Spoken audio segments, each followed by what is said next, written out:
পেয়েছি মোর স্থান বিস্ময়ে, তাই জাগে জাগে আমার গান আকাশ ভরা। অসীম কালে যে হিল্লোলে জোয়ার ভাটা ভূমণ্ডলে অসীম গান আকাশ ভরা। ঘাসে ঘাসে পা ফেলেছি, বনের পথে যেতে ফুলের গন্ধে চমক লেগে উঠেছে মন মেতে, ছড়িয়ে আছে আনন্দের নাম বিষয়ে, তাই জাগে জাগে আমার প্রাণ পেয়েছি চোখ মেলেছি ধরার বুকে, প্রাণ ঢেলেছি কান পেতেছি, চোখ মেলেছি ধরার বুকে, প্রাণ ঢেলেছি জানার মাঝে অজানারে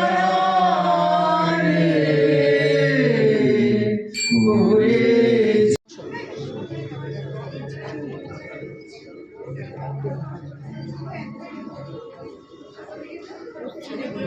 বসো না, মাথা তো গরম করতে।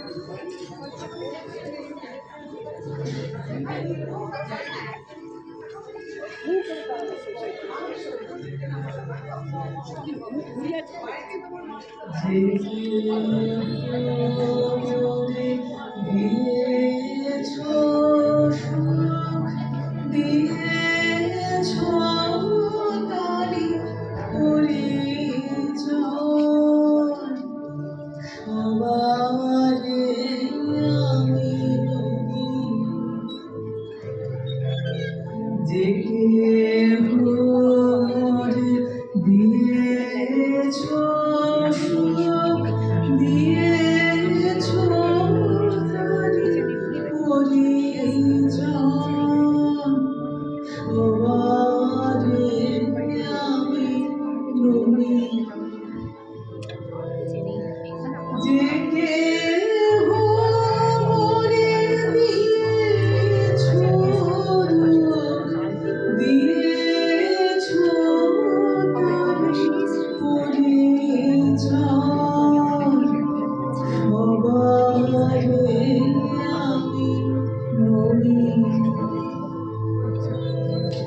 জেগে ভোরে মিশেছো ভালো, জেনেছো করে তাহারি আলো, জেগে ভোরে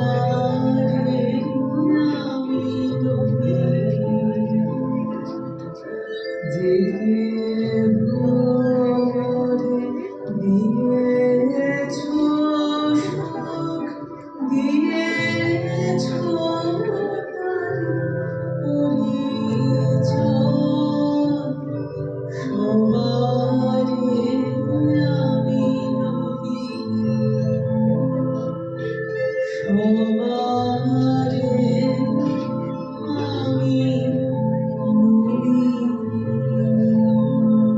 তখনকার কালে বন্দি পরিবারের ছেলেদের মতো রবি যতদিন শিশু ছিল আলাদা মহলে দাস দাসীদের সঙ্গেই তার জীবন কাটে।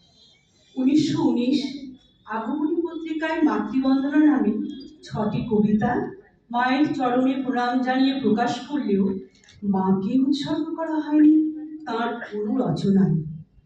প্যানচেটে মার আত্মাকে আনার চেষ্টা করলেও তা পারেনি।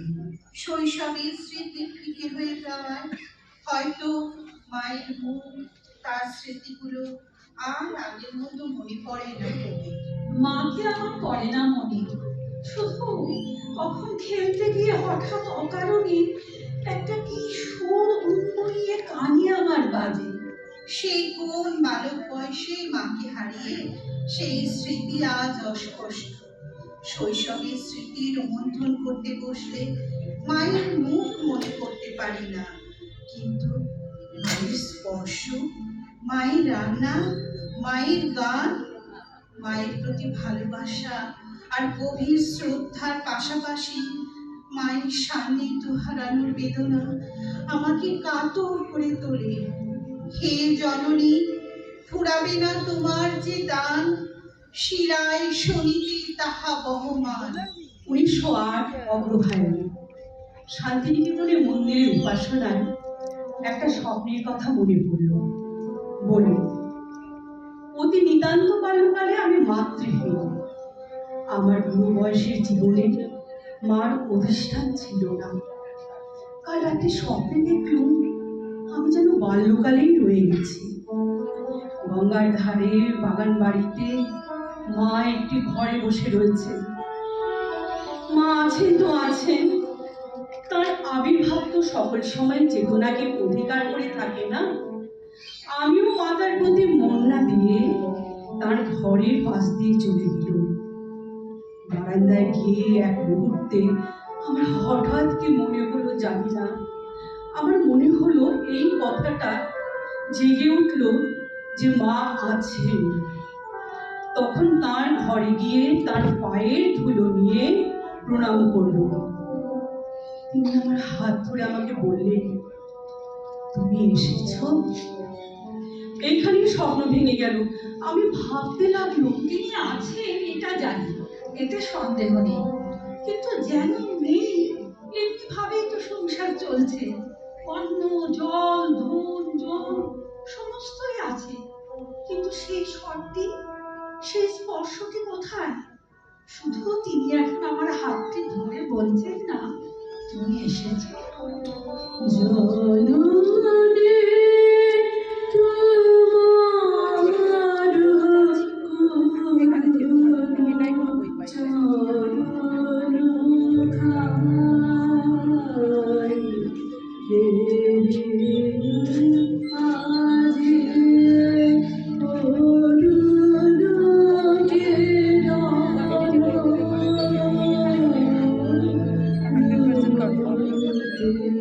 জননী